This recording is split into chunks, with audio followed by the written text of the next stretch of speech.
Oh, hello friends. Welcome back to another vlog. I know I have been laying it on pretty thick with the whole moving content stuff lately. Not to say we're done with moving. I mean, there's still a lot of boxes here and things I have to do. But I thought it could be fun to just do a nice little lighthearted weekend in my life. Some of you did mention that you're interested in seeing kind of what SF life is like and how I'm settling back in. I'm actually back in East Bay right now visiting my mom, and we have a couple pretty exciting things we're gonna be doing. So I thought I would document it, bring you guys along for the ride. And yeah, that's enough of an intro because as per usual, I am late, so we have to get going. Some boba for the drive. This is an ube coffee. I'm talking to the camera. Oh, come on, no! Ready to go shopping? Yeah. As some of you guys already know, I have been deep into wedding planning, and one of the hardest phases so far has been choosing a dress. I've always loved fashion ever since I was a kid, but I'm also a chronically indecisive, overthinking, yet impulsive brand of neurotic, and even picking out a nail color can send me into an endless spiral. So as you can imagine, this whole process has been equal parts exciting and painful. For as long as I can remember, I've always struggled with commitment. I think it's because some part of me knows that the less I attach to, the easier it is to let go when things get hard. If a person, a place, or a job isn't working out, all I have to do is snip a few lingering threads and I'm off to the next adventure.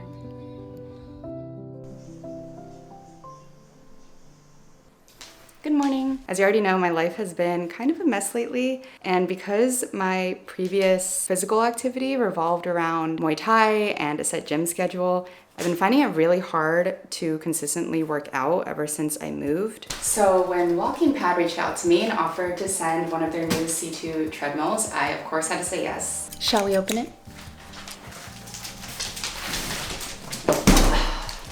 Oh, it's heavy. Want to help me open, Dee Dee? So one of the reasons why this one actually stood out to me is because it's foldable. So you can actually store it under your desk or under your bed because it's able to fold in half. So fun fact about me, I actually used to be a huge gym rat, and I would get up at the gym every single day at 5 a.m. and work out.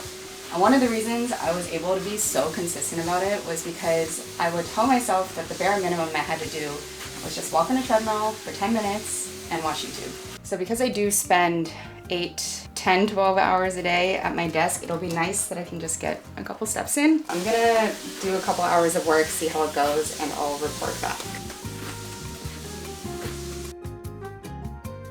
So I mostly answered some emails, did some editing, drafted my next newsletter. Not gonna lie, the writing was a little bit tough. So I might need some more practice before I can work my way up to more brain intensive tasks. This is supposed to be more comfortable because it has a soft running board under the belt. And I will say after 2 hours, I don't feel any particular pressure on my knees, like my heels aren't aching. I am excited to see how it holds up over time. And if you're interested in giving it a try, I do have a 30% discount linked in the description. Thank you walkingpad again for sponsoring this portion of the video. And now I think it's time for a coffee.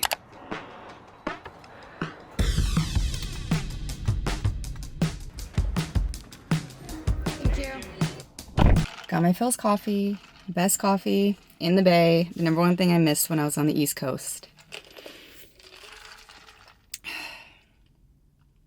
It's good. Thought it could be fun to just sit and have a good old classic car chat. I think it's been a while since we caught up. You know, as I mentioned earlier, I am restarting my Substack newsletter, and I say restarting because I was doing it last year. And I was having fun originally when I was writing it, but then I just stopped for months because I just like get in my head about things having to be so perfect all the time. It's a really big issue with writing, but honestly, everything I create, even YouTube. Also, creating videos, if you've been around for a while, you know that I go through phases of being consistent and then not consistent and then consistent and not consistent again. And I think part of that is, you know, life gets busy, life is lifing, but usually you can produce something, at least like an MVP version of a video. I can never give myself permission to do that. I just get in my head that everything I create has to be so unique and thoughtful and just, you know, it's a perfectionist mindset.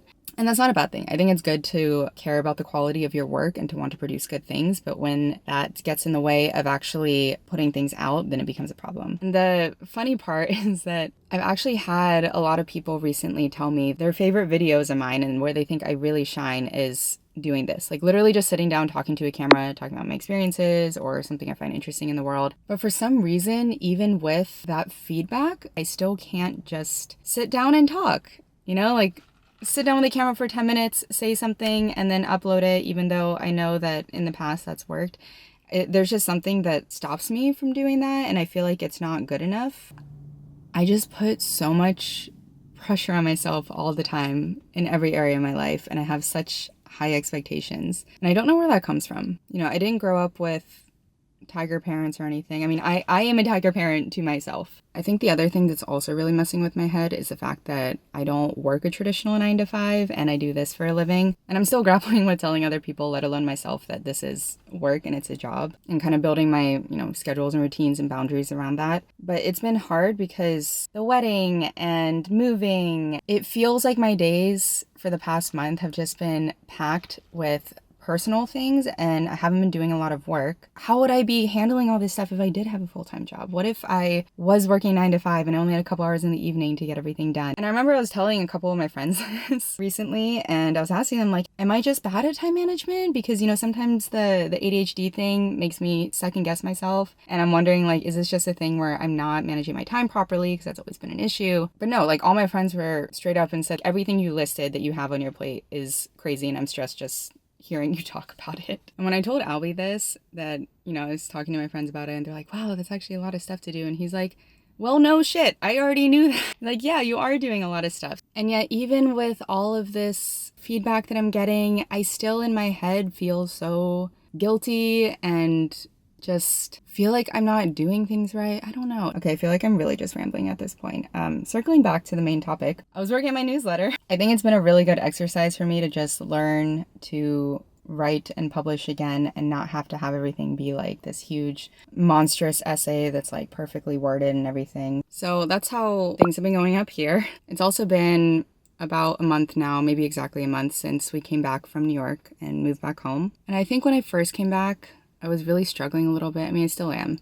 I talked about this in my moving to New York video, but I just had this identity with being someone who was like a city girl and someone who traveled all the time. And I haven't even been interested in traveling either. So coming home and just having, a job that is flexible and it's what I want it to be, and not having any future goals or plans really, or things anchoring me. And on top of that, being back where, I grew up, it just kind of feels like I'm back in high school, if that makes sense. It's like I'm starting over from square one, and all the things that I built and I wanted over my 20s have now gone poof. Obviously, I have memories and skills and all these things that I've learned, but in general, I am back to where I was before, and the world is in front of me and it could go any direction. And that's the exact feeling I had when I was 18 leaving home. And my first instinct is to make plans and to create some sort of structure and be like, I'm going to do this, this, and this, and like make the best of my time. But I've really been trying to learn to let go. I do think there's times in life where you have to slow down in order to go fast. I read this quote the other day that if you don't know what it is that you want, then that should be your first priority to figure that out. So I've been trying to give myself some space to just, go on walks, to sit and think, to follow my intuition and my creative instincts. And if I want to work on something, I do. If I don't, I don't. A very privileged place to be, I know. The other day I was going for a run by the beach, and I decided for the first time in many years that I would actually run on the beach. I usually hate sand, so I avoid doing that. And I ran down to the water. It was sunset. It was a beautiful day. And I was running on the beach listening to music, felt on top of the world. And then I thought, hey, I haven't been in the ocean in such a long time. So I literally just took off my sneakers and my socks, and I just ran into the water and stood there looking at the waves and the sunset. I had forgotten how freeing it feels to just be in water, to be in nature and not think about anything else in that moment. Yeah, I'm not really sure where I was going with this. I guess the long and short of it is that I guess I'm just in an era where there is no plot and things are very messy. So my thoughts are very messy, and I hope some of what I just said made any sense. I don't know. I guess if you're also feeling a little lost lately, just know it's okay, because your dear old friend Wesley is over here sitting in a random corporate parking lot at the age of 31, back in her hometown with no real plans or goals for the future and no idea what she's doing with her life. So at least we're in this together.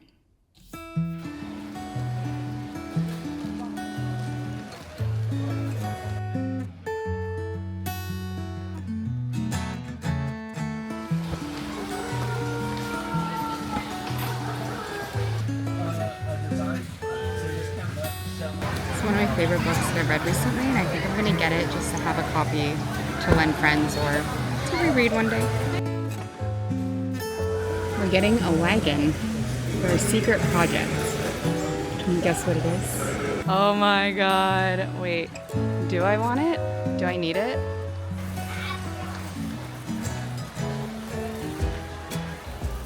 A few years ago, I learned about attachment styles for the first time, and if you couldn't already tell, I am a textbook avoidant.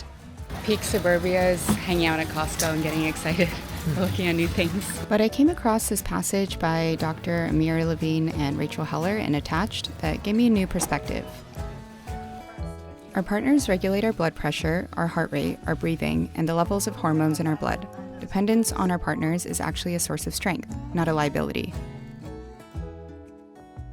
Contrary to the commonly held belief that people in relationships are weaker and more vulnerable, a healthy dependence on one another actually makes us more resilient and independent. While they're mostly referring to relationships, I think this same principle can be applied to, well, anything in life, really. Here's our pack. Whether it's signing up for a new gym, or picking a new language to learn, or even picking a wedding dress for your big day, life actually expands when we surrender to our fear of being wrong and choose a path forward regardless of how it may turn out. And that's the story of how I found myself in a small town in Northern California on an ordinary Sunday in the middle of August, making a decision that would change the course of my life forever. Want to come home with us? Hello. Hi. Hello.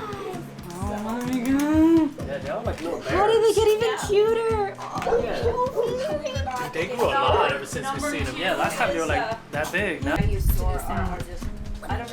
This is the best day of my life. Oh my gosh. Hello. okay, so that's where they go back. Look at this bear. So they're gonna be able to find real easy, and you don't mind having that there. Okay, that's gonna be their spot. Yeah, not that would real. be it. So Oh, that's What's the best way? house. This is Momo. stuff. She should find some cool stuff for Joe. So look at his face. He looks very worried. They're cut. They're not. These people. Ready to go home?